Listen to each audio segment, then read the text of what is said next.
नमस्कार, मैत्रेयमध्ये आपलं स्वागत आहे. आपण कॉन्स्टिट्यूशनल लॉ 1 मॉड्यूल 2 बघतोय आणि त्यामध्ये आपण प्रिव्हियस क्लासमध्ये फंडामेंटल राईट्सचं ओरिजिन आणि डेव्हलपमेंट हा एक हिस्टॉरिकल पार्ट कव्हर केला होता. आता आपण आर्टिकल 12 बघणार आहोत. Part 3 of the Indian constitution जे फंडामेंटल राईट्स आहेत ते सुरू होतात आर्टिकल 12 पासून. बेसिकली आर्टिकल 12 हा कोणत्याही प्रकारचा फंडामेंटल राईट नाही आहे, पण आर्टिकल 12 आपल्याला काय सांगतं तर स्टेटची डेफिनेशन देतं आपल्याला आर्टिकल 12. ओके, की स्टेट काय आहे, स्टेट या कॉन्सेप्टच्या ॲम्बिटमध्ये काय काय गोष्टी येतात हे आपल्याला आर्टिकल 12 समजल्यानंतर लक्षात येईल. आता का स्टेट ही कॉन्सेप्ट समजून घेणं इम्पॉर्टंट आहे, कारण आपले जे फंडामेंटल राईट्स आहेत ते एन्फोर्सेबल आहेत against arbitrary action of government or state. म्हणजेच स्टेटने जर तुमचे कोणत्याही प्रकारचे हक्क फंडामेंटल राईट्स जर व्हायोलेट केले तर काय होईल, तर तुम्ही आर्टिकल 32 अंडर सुप्रीम कोर्टमध्ये जाऊ शकता, थेट सुप्रीम कोर्टात जाऊ शकता आणि रिट दाखल करू शकता. ओके, इथपर्यंत क्लिअर आहे. पण जर हे स्टेटच्या अगेन्स्ट आहेत फंडामेंटल राईट्स तर आपल्याला एक गोष्ट लक्षात घ्यावी लागेल की स्टेट काय आहे. जर आपल्याला स्टेट काय आहे हे माहीत असेल तर मग आपल्या फंडामेंटल राईट्स जे काही एन्फोर्स आपल्याला करायचे आहेत तर ते आपण कोर्टात जाऊन आर्टिकल 32 अंडर करू शकतो. सो आर्टिकल 12 या अर्थानं महत्त्वाचं आहे. काय आहे article 12? Definition. In this part, unless the context otherwise required, the state includes, काय काय include करतं state बघा, government and parliament of India and the government and the legislature of each state. बघा इथे काय आहे, सिम्पल आहे, एक्झिक्युटिव्ह आहे आणि लेजिस्लेचर आहे. एक्झिक्युटिव्ह म्हणजे आपलं गव्हर्नमेंट, एक्झिक्युटिव्ह स्टेट एक्झिक्युटिव्ह आणि सेंटरचं एक्झिक्युटिव्ह, आणि त्याचबरोबर लेजिस्लेचर म्हणजे law making body. Law making बॉडीमध्ये कोण येतं, पार्लमेंट येतं आणि स्टेटचे लेजिस्लेचर्स येतात. सो हे कोण आहेत, स्टेट्स आहेत. आता पार्लमेंट म्हटल्यानंतर पार्लमेंटमध्ये कोण कोण येणार, प्रेसिडेंट येणार, लोकसभा आणि राज्यसभा. आणि एक्झिक्युटिव्ह म्हटल्यानंतर कोण येणार, प्राईम मिनिस्टर आणि काउन्सिल ऑफ मिनिस्टर्स. आणि स्टेट एक्झिक्युटिव्हमध्ये कोण येणार, चीफ मिनिस्टर आणि काउन्सिल ऑफ मिनिस्टर्स. ओके, आता ही सगळी लोक आपल्याला समजली, ही कोण आहेत, स्टेट आहेत. म्हणजे या लोकांनी जर आपल्या कोर्स ऑफ एम्प्लॉयमेंटमध्ये किंवा आपल्या कामामध्ये जर फंडामेंटल राईट्स व्हायोलेट केले कोणत्याही व्यक्तीचे तर ती व्यक्ती काय करू शकते, कोर्टामध्ये आपल्या फंडामेंटल राईट्स व्हायोलेट झाले आहेत म्हणून दाद मागू शकते. ओके, सो कोण आहे, state, executive and legislature of union and state, हे एवढं आपल्याला समजलं. And all other local and other authorities. बघा वरचं तर क्लिअर होतं, एक्झिक्युटिव्ह आणि लेजिस्लेचर. आता कोण अजून स्टेटमध्ये येतं तर लोकल अँड अदर ऑथॉरिटीज. आता लोकल ऑथॉरिटीजचा विचार केला तर आपल्याला माहिती आहे पंचायत आहेत, म्युन्सिपाल्टीज आहेत. सो हे मोर ऑर लेस डिफाईन्ड आहे की लोकल ऑथॉरिटीमध्ये काय येईल.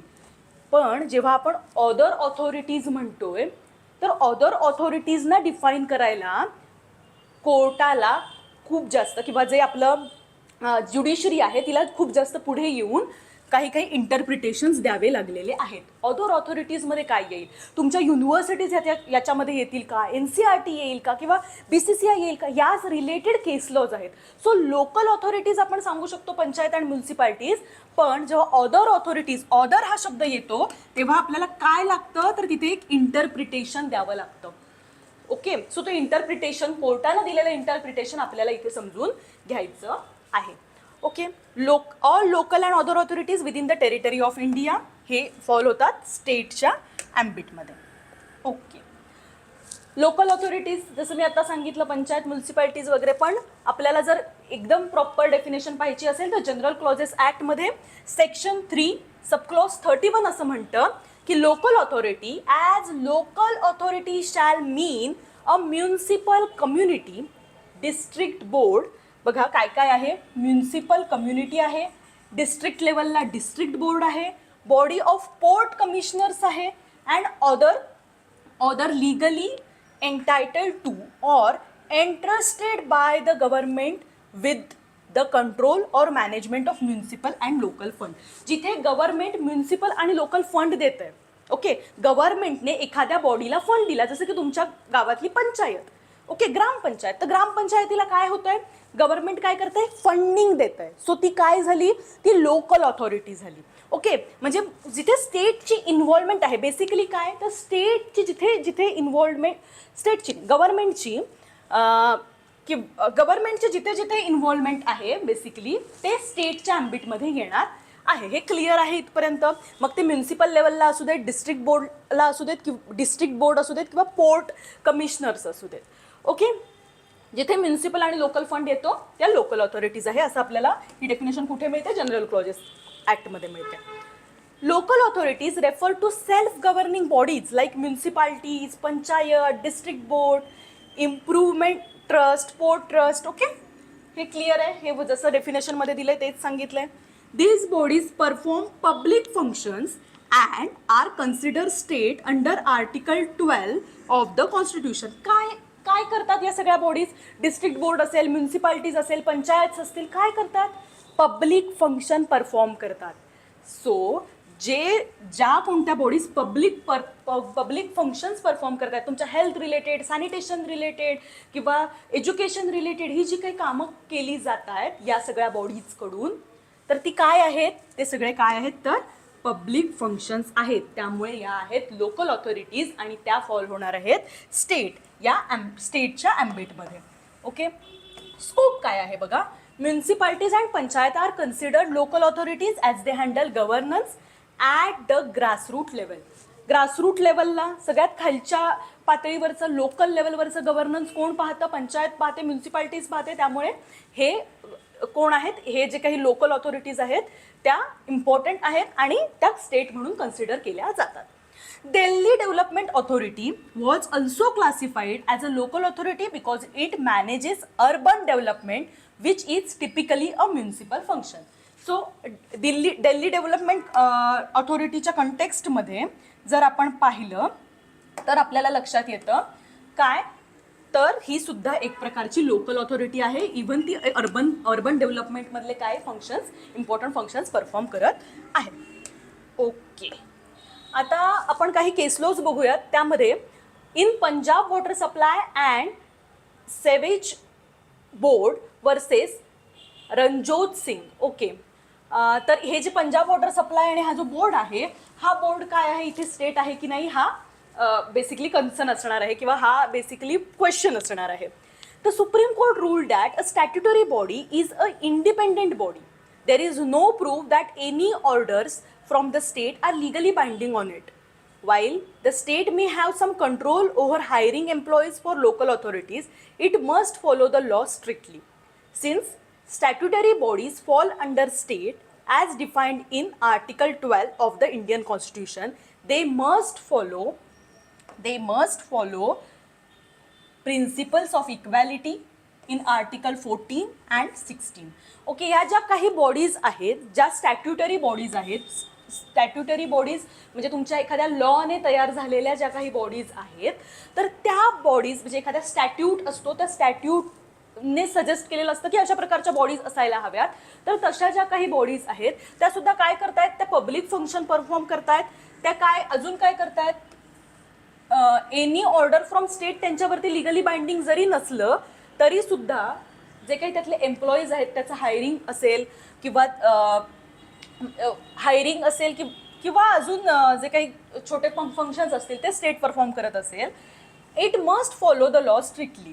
त्यामुळे इथे सुद्धा काय आहे, तुम्ही लॉ स्ट्रिक्टली फॉलो केला पाहिजे. 14 आणि 16चं उल्लंघन नाही झालं पाहिजे. They cannot ignore this duty and the state cannot issue order that violate this constitutional rights. So हे सुद्धा स्टेटच्या अँबिटमध्ये फॉल होतं.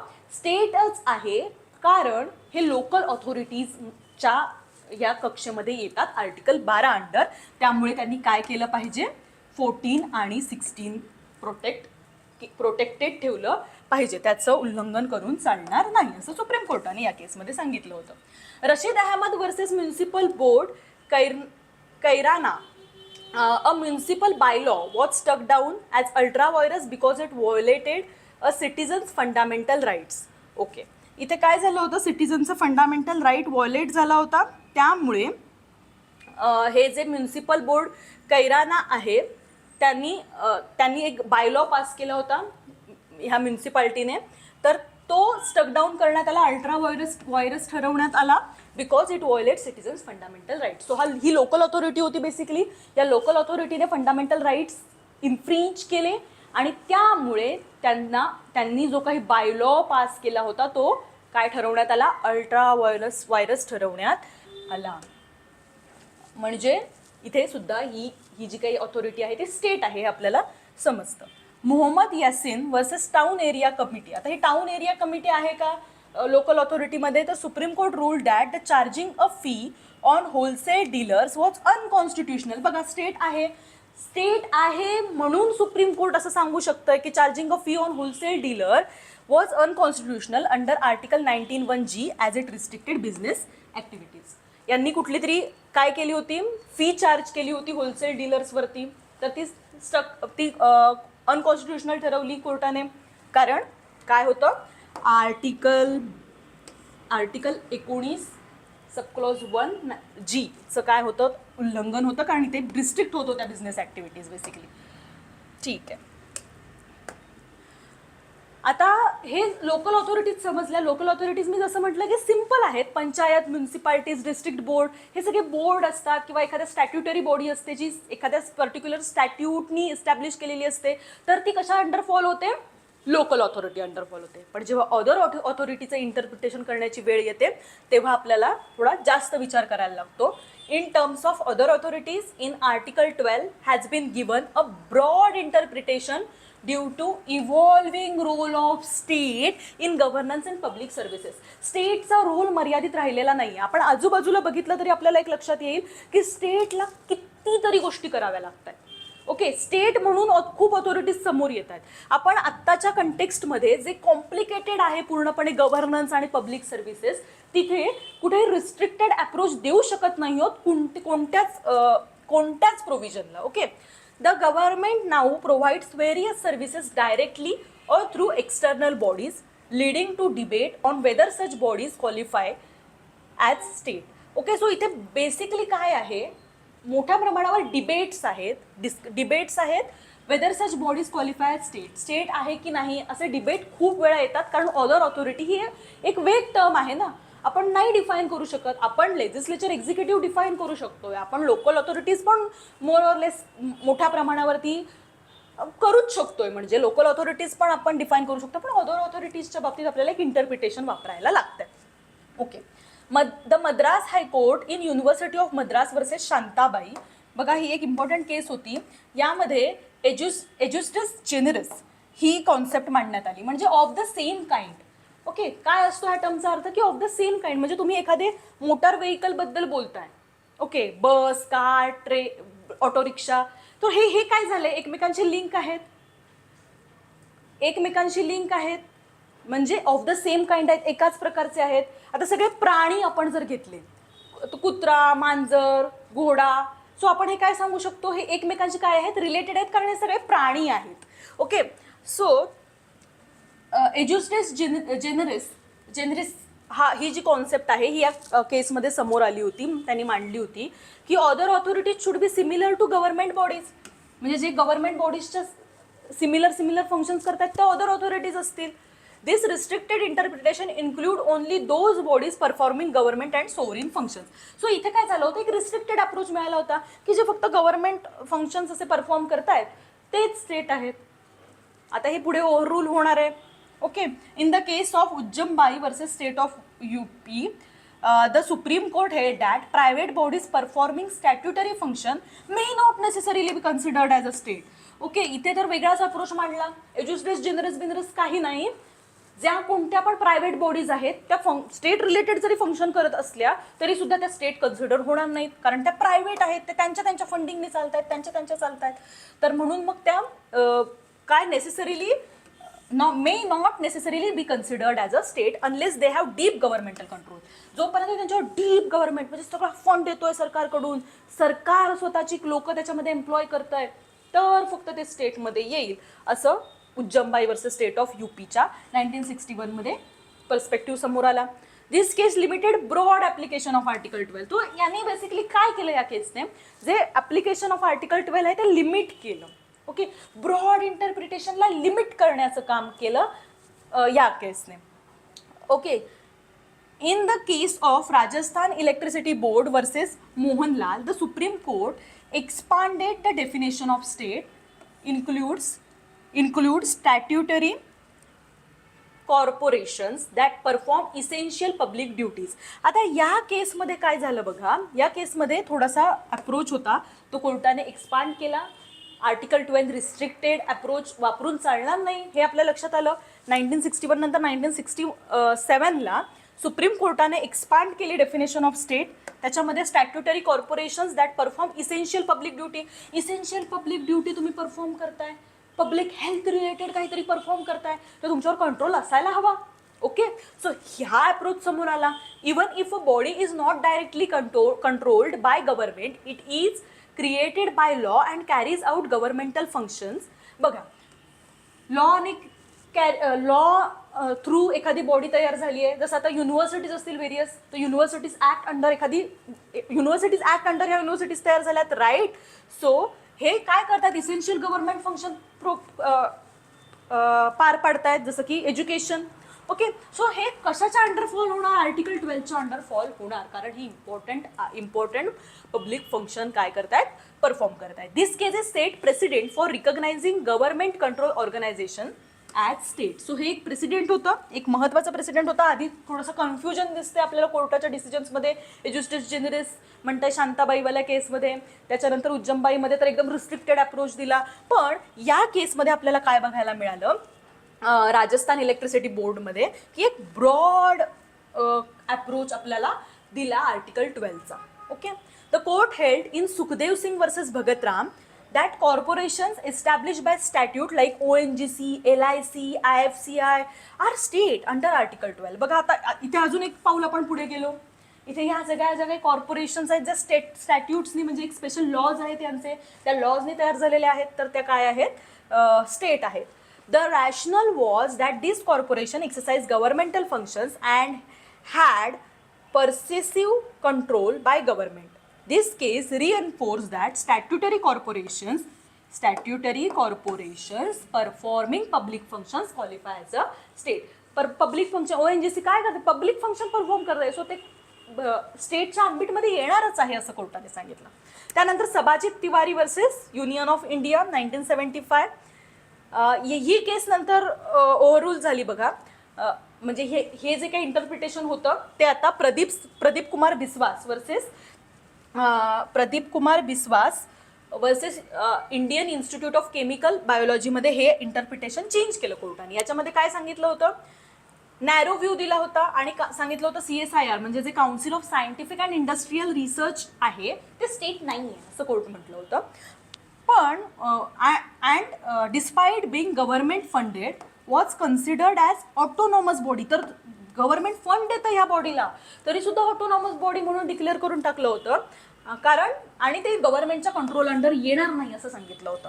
आता दिस डिसिजन वॉज लेटर क्रिटिसाइज झाला बेसिकली, कारण इथे फंड देत आहे गव्हर्नमेंट, इम्पॉर्टंट पब्लिक फंक्शन सुद्धा हे परफॉर्म करतायत, मग हे स्टेट का नाही हे क्रिटिसाइज झालं आणि मग बेसिकली ओव्हररूल झालं in the latter cases. Which was that case, Pradeep Kumar Biswas versus Indian institute of chemical biology 2002.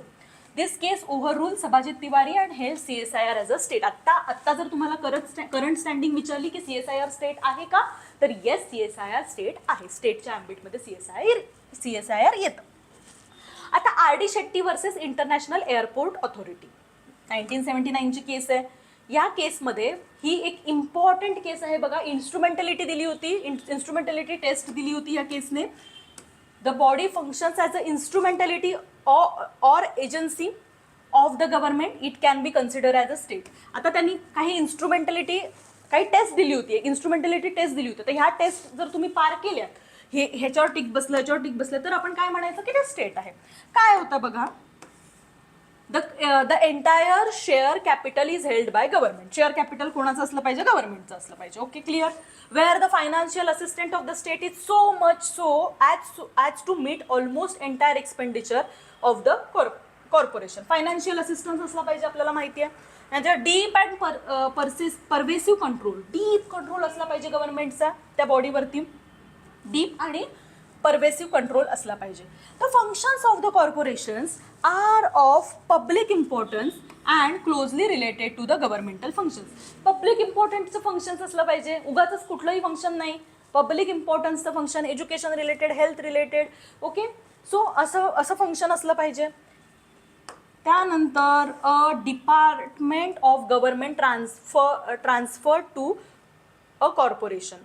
एखादा गव्हर्नमेंटचं जे काही डिपार्टमेंट आहे तेच ट्रान्सफर झालं आहे त्या कॉर्पोरेशनकडे. म्हणजे आधी एखादं काम गव्हर्नमेंट करत होती एखाद्या विषयावरचं, तर ते पूर्ण डिपार्टमेंट उचलून गव्हर्नमेंटने कोणाला दिलं? त्या कॉर्पोरेशनला दिलं. सो ते स्टेटच आहे, कारण गव्हर्नमेंटल फंक्शन करता येते, राईट.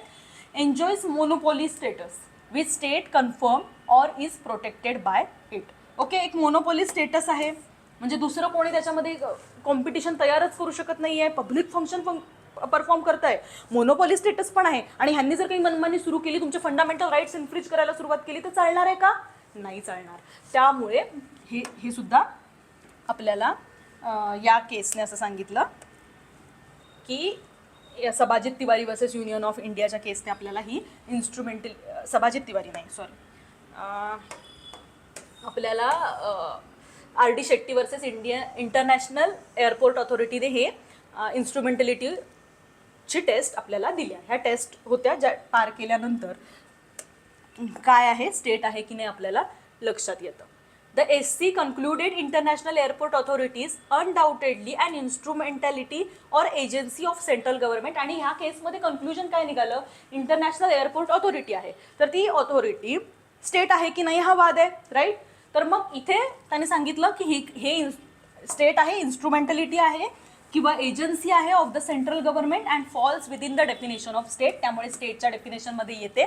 आता ह्याने काय झालं, RD शेट्टीच्या जजमेंटने काय झालं, अजून स्कोप वाढला स्टेट या कॉन्सेप्टचा. Okay, include non statutory bodies performing public functions. आता ही स्टॅट्युटरी बॉडी नव्हती तरी सुद्धा पब्लिक फंक्शन परफॉर्म करत होती, म्हणून ती फॉल झाली कोणाच्या ॲम्बिटमध्ये? स्टेटच्या ॲम्बिटमध्ये. Okay, this expanded the scope of state to include non statutories bodies performing public functions. Okay, Som Prakash Rekhi versus union of India 1981चं जजमेंट आहे. This court held that Bharat petroleum BPCL, Bharat petroleum corporation limited through a government company under the companies act was instrumentality of state. ही स्टेटची instrumentality आहे, हे स्टेटचं important function perform करते, public function perform करते, funded आणि सगळ्या गोष्टी आहेत. तर if government had dominant control over policy, finance and administration, such company could be considered as a state. Okay, स्टेटचा मोठा कंट्रोल आहे की नाही या सगळ्या भारत पेट्रोलियम कॉर्पोरेशनवरती, सो ते स्टेट आहे. त्याच्यामुळे यांना फंडामेंटल राईट्स व्हायोलेट करता येणार नाहीत. केले तर कोर्टात जाता येईल कोणाला ज्याचे व्हायोलेट झालेले आहेत. अजय हसिया वर्सेस खलीद मुजीब 1981ची केस आहे. ह्याच्यामध्ये a government aided educational institution was held to be state under article 12. गव्हर्नमेंटची एड आहे एज्युकेशनल इन्स्टिट्यूटला, तर ती स्टेट या स्टेटच्या ॲम्बिटमध्ये येते. The court laid down further test to determine instrumentality such as. ह्याच्यामध्ये अजून आपल्याला अजय हसिया केसमध्ये काय झालं, अजून इन्स्ट्रुमेंटलिटीचं जे काही इन्स्ट्रुमेंटलिटीची टेस्ट होती, ती टेस्ट फर्दर टेस्ट अजून थोडीशी वाढवून देण्यात आली. The extent of government funding. Okay, government फंडिंगचं एक्सटेंड, त्यानंतर government control in policy and administration, हे सुद्धा बघितलं गेलं पाहिजे असं आपल्याला या केसमध्ये, अजय हसिया या केसमध्ये लक्षात आलं. Okay, this extended fundamental rights protection to student against such institutions. Okay, so जे काही स्टुडंट्सचे फंडामेंटल राईट्स असतील ते जर ही इन्स्टिट्यूट व्हायोलेट करत असेल, इन्फ्रिंज करत असेल, तर ह्यांना कोर्टात जाण्याचा काय आहे, अधिकार आहे असं सांगण्यात आलं. Chandramohan Khanna versus NCERT. आता इथे काय बेसिकली बघणार आहेत, NCERT स्टेट आहे की नाही, तर स्टेट नाही आहे असं कन्सिडर झालं आहे NCERT article 12 under. Okay, restrictive view स्टेटचा आपल्याला इथे दिसतो. ओके, प्रदीप कुमार बिस्वास आपण वरती पाहिली ही केस 2002ची, जिने सबाजित तिवारीवालं जे काही जजमेंट होतं ते ओव्हररूल केलं आणि आर्टिकल 12चा एक ब्रॉड इंटरप्रिटेशन दिलं आणि ह्याला कन्सिडर केलं स्टेट म्हणून. कोणाला? इंडियन इन्स्टिट्यूट ऑफ केमिकल बायोलॉजीला. Okay, Zee telefilms versus union of India 2005. BCCI board of control for cricket in India. आता BCCI स्टेट आहे की नाही? तर नाही आहे स्टेट अंडर आर्टिकल 12. मोनोपॉली आहे BCCIची. एक आपण जे पाहिलं होतं मोनोपॉली असली पाहिजे, जिथे RD शेट्टीवाल्या इन्स्ट्रुमेंटिलिटी टेस्टमध्ये आपण पाहिलं होतं की मोनोपॉली असायला हवी. तर इंडियामध्ये मोनोपॉली आहे, पण it was private body, not under government control. पण गव्हर्नमेंट त्याला काही फंड करत नाही आणि गव्हर्नमेंटचा काही विशेष कंट्रोल त्याच्यामध्ये नाही आहे. त्यामुळे कोर्टाने असं सांगितलं की BCCI is steel a subject with writ jurisdiction under article 226. Article 32 under येणार नाही. जर काही व्हायोलेशन्स फंडामेंटल राईट्सचे होत असतील तर तुम्ही 226 अंडर हायकोर्टमध्ये जाऊ शकता असं कोर्टाने सांगितलं. रिट ज्युरिस्डिक्शनमध्ये तर येतं, पण इम्पॉर्टंट पब्लिक फंक्शन आणि असं काही परफॉर्म नाही करते, त्यामुळे ते आर्टिकल 32 अंडर आपण घेणार नाही किंवा आर्टिकल 12 अंडर त्याला स्टेट कन्सिडर करणार नाही असं कोणी सांगितलं? कोर्टाने सांगितलं. ओके, आता एक व्ह्यू आहे तो म्हणजे ज्युडिशियरी आहे का या सगळ्या ह्याच्यामध्ये. कारण आपण बऱ्याचदा बघतो ज्युडिशियरी पण काही फंक्शन्स परफॉर्म करते जे की काय असतात, स्टेटचे फंक्शन्स असतात. काही लॉज रिलेटेड गोष्टी तयार करणं किंवा काही डायरेक्शन्स देणं वगैरे. तर मग हे सगळं जेव्हा ज्युडिशियरी करते तेव्हा ती स्टेट आहे की नाही हा प्रश्न समोर येतो. Naresh Shridhar Mirajkar versus state of Maharashtra 1968चं जजमेंट आहे. ज्युडिशियरीने एक ऑर्डर पास केली होती बॉम्बे हायकोर्टने, prohibiting the publication of witnesses testimony. So the petitioner challenge the order under article 19(1)A. आता इथे त्यांनी काय केलं होतं, प्रोहिबिट केलं होतं की हा विटनेस आणायचाच नाही. तर मग आता इथे चॅलेंज झालं की फ्रीडम ऑफ स्पीच आणि एक्सप्रेशन आहे आमचं, मग आम्ही का नाही आणायचा वगैरे वगैरे. मग तेव्हा एक अप्रोच समोर आला की ज्युडिशरी येते का मग ॲम्बिटमध्ये, ज्युडिशरीच्या विरोधामध्ये जाऊ शकतो का आपण फंडामेंटल राईट्सचं इन्फ्रिंजमेंट घेऊन. तर सुप्रीम कोर्टने रूल केलं होतं की judicial decisions cannot be challenge as a violating of fundamental rights. So fundamental राईट्सचं तुम्ही ज्युडिशरीने काही डिसिजन दिला की तुम्ही त्याला फंडामेंटल राईट्सचं व्हायोलेशन म्हणून कुठेही जाऊ शकत नाही असं स्पेसिफिकली सांगून टाकलं. अनलेस अनकॉन्स्टिट्युशनल और विदाउट ज्युरिस्डिक्शन. बघा, अनकॉन्स्टिट्युशनल काहीतरी सांगितलंय, कॉन्स्टिट्यूशनच्या विरोधातच काहीतरी सांगितलंय तर, आणि त्यांच्याकडे ज्युरिस्डिक्शनच नव्हती, तरच फक्त तुम्ही ज्युडिशरीच्या विरोधामध्ये कोर्टामध्ये जाऊ शकता किंवा रिट दाखल करू शकता. The judgement indicates that the judiciary is not included. Okay, not included. आता AR Antulay versus RS Nayak या केसमध्ये काय झालं होतं, करप्शन केस होती AR Antulay under from a special court to high court. The Supreme Court admitted that its earlier order transferring the case was incorrect and violated the principle of natural justice. So court held that if a judicial order infringe fundamental right, it can be reviewed. Okay, कोर्टाला एक लक्षात आलं की जी आधीची order होती ती चुकीची होती किंवा ती इन्फ्रिज करत होती फंडामेंटल राईट्सला. पण असं जेव्हा लक्षात येईल तेव्हा एक राईट आहे, तो म्हणजे काय, हे रिव्ह्यू करण्याचा. रिव्ह्यू केलं जाऊ शकतं. However it did not explicitly hold the judiciary as state. बघा, इथे पण काही असं सांगितलं नाही आहे AR अंतुले केसमध्ये, बस त्याने सांगितलं की रिव्ह्यू करण्याचा अधिकार आहे. स्टेट आहे वगैरे असं काही डिस्कस झालेलं नाही आहे. But it open the door for considering judicial actions that violates fundamental rights. पण इथे डोअर ओपन झाले की हे बघायला की जर ज्युडिशरी कोणत्याही प्रकारचा फंडामेंटल राईट्स व्हायोलेट करत असेल तर त्याच्या विरोधात नाही, पण त्याचा रिव्ह्यू केला जाऊ शकतो. Okay, Rijju Prasad Sharma versus state of Assam 2015. Supreme court discuss the definition of state under article 12. It reaffirmed that court, when exercise judicial function, it is not included within the definition of state. जेव्हा judiciary काय करत असेल, ज्युडिशरीचं काम करत असेल, ज्युडिशरीचं काम काय आहे, जस्टिस देणं. जेव्हा जस्टिस देत असेल ज्युडिशियली ॲक्ट करत असेल, ज्युडिशियल फंक्शन परफॉर्म करत असेल, तेव्हा ती स्टेट नसेल. हाऊएव्हर जेव्हा ती ॲडमिनिस्ट्रेटिव्ह आणि नॉन ज्युडिशियल फंक्शन परफॉर्म करत असेल, जसं की अपॉइंटमेंट्स असतात, सच ॲज अपॉइंटमेंट्स. ओके, वेगळ्या वेगळ्या प्रकारच्या अपॉइंटमेंट्स असतील जसं की सर्व्हिस मॅटर्स असतील, पॉलिसी डिसिजन्स असतील, काही पॉलिसीज घ्यायच्या असतील, तर यामध्ये जेव्हा ते येईल तेव्हा it subject to challenge fundamental right. Okay, so ज्युडिशरीचा आत्ताचं इंटरप्रिटेशन काय आहे, ज्युडिशियली ॲक्ट करत असेल तेव्हा ती फॉल होणार नाही, not fall consider as a state. Administrative आणि नॉन ज्युडिशियल फंक्शन, अपॉइंटमेंट वगैरे रिलेटेड जेव्हा कामं करत असेल तेव्हा ज्युडिशरी काय असणार आहे, स्टेट असणार आहे. Okay, thus when courts exercise their core judicial functions, their decisions cannot be challenged as violative of fundamental rights. However, in matters of administration such as hiring staff, managing court, infrastructure and enforcing rules, they act as a part of state and can be held accountable under constitutional provisions. Okay, so ज्युडिशरीचा stand समजला, judicially act करणार तेव्हा state नसणार, आणि जेव्हा administrative आणि non judicial function perform करणार तेव्हा ती स्टेटच्या ॲम्बिटमध्ये येणार. आपल्या सिलेबसमधला पुढचा पॉईंट लिबरलायझेशन, प्रायव्हेटायझेशन आणि ग्लोबलायझेशन अँड आर्टिकल 12 हा आहे.